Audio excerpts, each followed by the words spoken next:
സംസ്ഥാനത്തെ പകർച്ചവ്യാധി പ്രതിരോധവുമായി ബന്ധപ്പെട്ട് നടക്കുന്ന ഹൈപവർ കമ്മിറ്റിയുടെ ആദ്യ യോഗം ഇന്ന് തിരുവനന്തപുരത്ത്.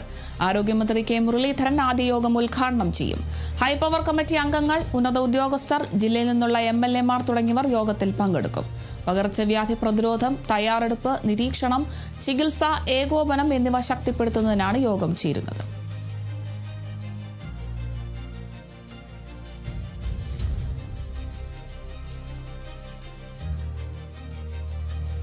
പകർച്ചവ്യാധികളുടെ വ്യാപനം സംസ്ഥാനമൊട്ടാകെ വലിയ ആശങ്കയുണ്ടാക്കുകയാണ്. 10 പേർക്ക് കൂടിയാണ് ഷിഗല്ല രോഗവ്യാപനം ഉണ്ടായിട്ടുള്ളത്. 120 പേരോളം ചികിത്സയിലും തേടിയിട്ടുണ്ട്.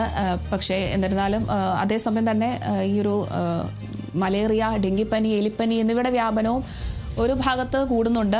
പക്ഷേ നിപ്പ ബാധിതരുടെ കാര്യത്തിൽ ഇപ്പോൾ ചെറിയൊരു ആശ്വാസമുണ്ട്. നിരീക്ഷണത്തിലിരുന്നവരെല്ലാവരും തന്നെ ആശുപത്രി വിട്ടു എന്നൊരു ആശ്വാസകരമായ വാർത്തയുണ്ട്. പക്ഷേ നിപ്പ ബാധന ഇപ്പോഴും വെന്റിലേറ്ററിൽ തന്നെ തുടരുകയാണ്. ഇത്തരത്തിൽ വലിയ രീതിയിൽ പകർച്ചവ്യാധികൾ കൂടുന്ന സാഹചര്യത്തിൽ പ്രതിരോധവുമായി ബന്ധപ്പെട്ട് നടക്കുന്ന ഹൈപവർ കമ്മിറ്റിയുടെ ആദ്യ യോഗമാണ് ഇന്ന് ചേരുന്നത്. തിരുവനന്തപുരത്ത് വെച്ചാണ് ഈ ഒരു യോഗം ചേരുന്നത്. ആരോഗ്യമന്ത്രി ആദ്യ യോഗം ഉദ്ഘാടനം ചെയ്യുകയാണ്. ഹൈപവർ കമ്മിറ്റിയുടെ അംഗങ്ങളും ഉന്നത ഉദ്യോഗസ്ഥരും ജില്ലയിൽ നിന്നുള്ള MLA-മാരും തുടങ്ങിയവരൊക്കെ ഈ ഒരു യോഗത്തിൽ പങ്കെടുക്കും.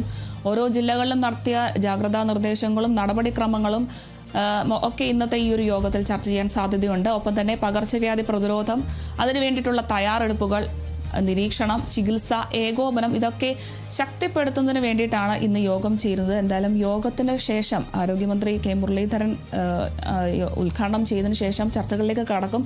ഈ ഒരു യോഗത്തിന് ശേഷം മാത്രമേ ഇനി എന്തൊക്കെ നടപടികളാണ് ഓരോ ജില്ലകളിലും എടുക്കുന്നത്, എന്തൊക്കെ ജാഗ്രതാ നിർദ്ദേശങ്ങളാണ് ഉണ്ടാവുക, ഇനി എന്തൊക്കെ തയ്യാറെടുപ്പുകളാണ് വേണ്ടത്, ഇതുമായി ബന്ധപ്പെട്ടൊക്കെയുള്ള വിവരങ്ങൾ നമുക്ക് ലഭിക്കും. എന്തായാലും ആരോഗ്യമന്ത്രി കെ മുരളീധരനാണ് യോഗം ആദ്യം ഉദ്ഘാടനം ചെയ്യുക. ഇന്ന് തിരുവനന്തപുരത്ത് വെച്ചാണ് കമ്മിറ്റിയുടെ ആദ്യ യോഗം ഉണ്ടാകുന്നത്. ഹൈപവർ കമ്മിറ്റി അംഗങ്ങളും ഉന്നത ഉദ്യോഗസ്ഥരും ജില്ലയിൽ നിന്നുള്ള MLA-മാരും ഒക്കെ യോഗത്തിൽ പങ്കെടുക്കും.